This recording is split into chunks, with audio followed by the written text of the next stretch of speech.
Hello everyone, this is Cody Lee of BlackCatBooks.org, author of I, the Dragon, Cruel and Beautiful, Rabbit Hole, and King Dio.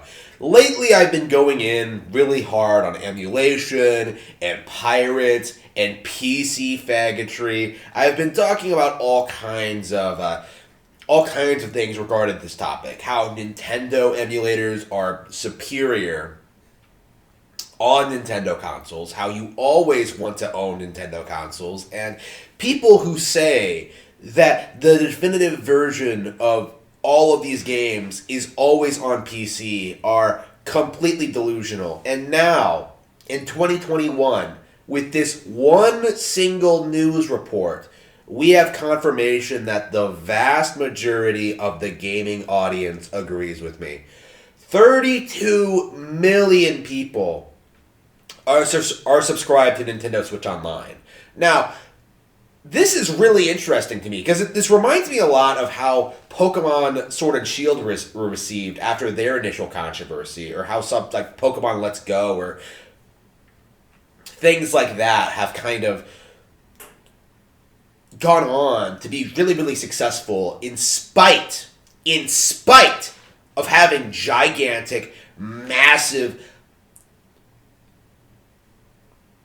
what's the word I'm looking for? Massive conspiracies against it, like these massive controversies against them, right?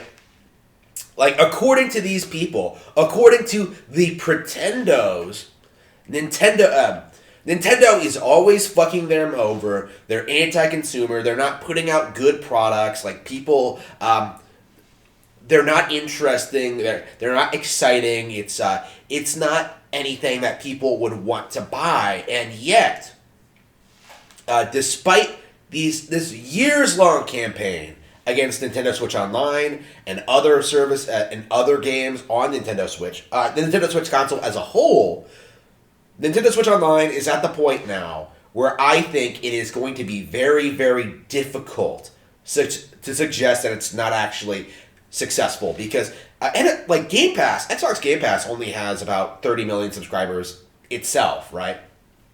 If NSO has the same amount, right? Like even if they're not subscribed to the expansion plan, if you have like 30 million subscribers to the base plan just to play online, you're doing fairly well for yourself. And some of those people, several of those people, I'm sure, like at least half would consider expanding to N64 online eventually.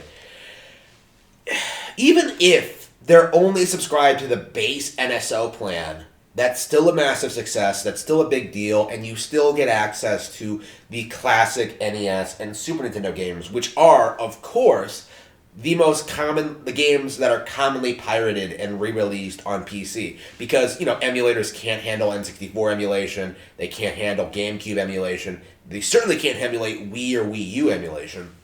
So, we're at the point now, right, with Nintendo Switch Online, as popular as it isn't going away, first of all. It's highly successful, and it is gaining more and more supporters with every single major update, right? Every time a handful of new games get released, more and more people start to warm up to the service.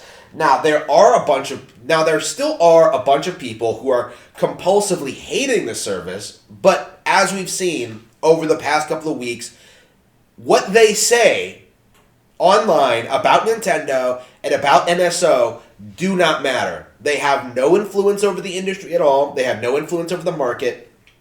People don't actually go to gaming YouTubers to discern on whether or not they would support a certain piece of hardware or games. Generally speaking, everyone in the gaming community already has their mind made up regards to this kind of thing long before it even happens, right?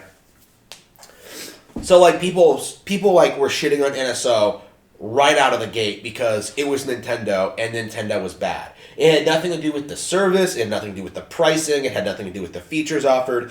It was just because it was Nintendo and therefore bad.